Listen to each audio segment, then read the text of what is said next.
Hello students, myself Dr. Kumara from Department of Public Health Dentistry, Tagore Dental College. In this educational video, I will be explaining in detail about examination of temporomandibular joint. Before moving to the clinical examination of temporomandibular joint, following things should has to be recorded. So the first is you are going to ask about history of presenting illness, where you should ask about the onset and course of signs and symptoms. Then you should ask about past history, and this should contain detail about arthritis, infection, parotitis, ear disorder, muscular disorder, and also about trauma and past dental treatment. And you should also ask about habits like clenching, chewing, and personal lifestyles pattern like tobacco smoking and alcohol consumption. So this TMJ examination is carried out under three ways. The first is by inspection, the next is by palpation, and the last is by auscultation. So in this video, we will be seeing each type and we will be explaining how to do inspection, how to do examination by each type. So the first method, what we are going to see is inspection. So during inspection, the face is inspected for any obvious asymmetry, scar, swelling, or for ulceration, and we are also going to look for sinus opening in the preauricular region. Then we are going to observe for deviation, deflection during opening the mouth. Then we are going to see for the assessment of range of mandibular movement like maximum mouth opening and lateral movement.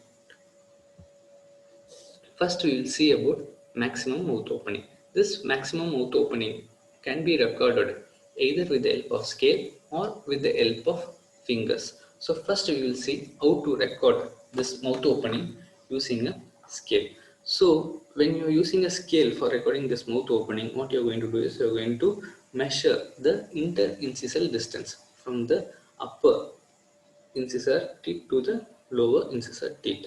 And apart from scale, you can also use Boyle's gauge or ruler. The normal mouth opening will be between 40 to 55 mm. So as we said, for this mouth opening, apart from scale, we can also use fingers for recording this mouth opening. So if three fingers end on end relation is seen, means it can be considered as normal. Two finger opening reveals reduction in opening but not necessarily reduction in function, and one finger opening indicates reduction in function. Next we will see about deviation.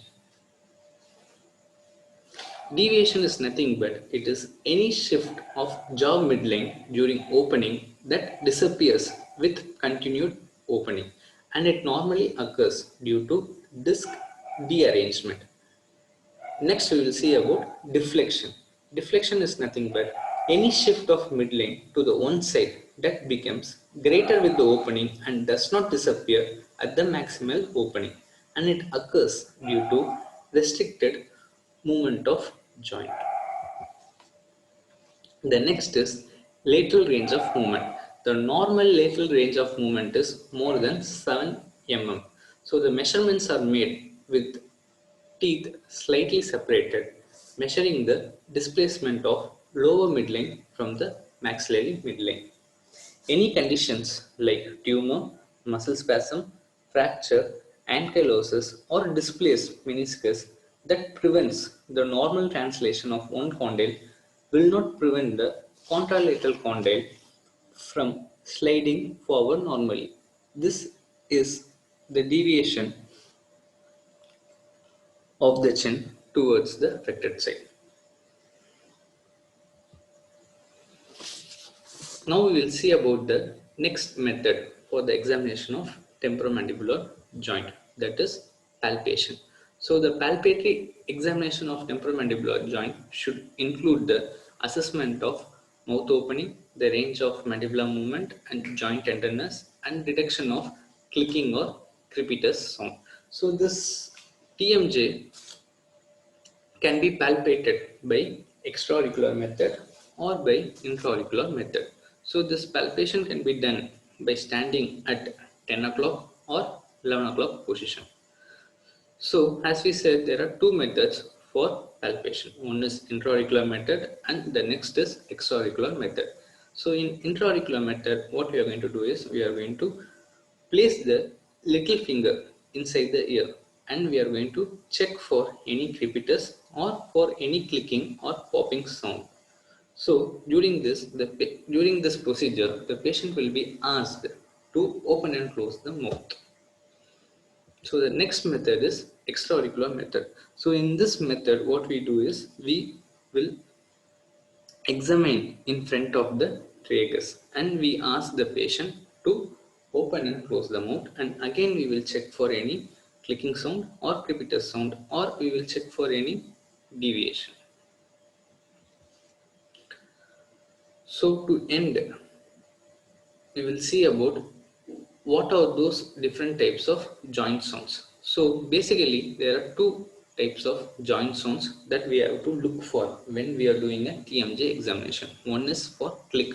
So the clicks are nothing but it is a single explosive noise of short duration. And next is we are going to look for crepitus. Crepitus are nothing but it is continuous grating sound. Moving on to the last method of examination of temporomandibular joint, that is auscultatory method. So in this method, what we do is we use stethoscope for hearing the TMJ sounds. But normally this method is not used. Thank you students for watching this video.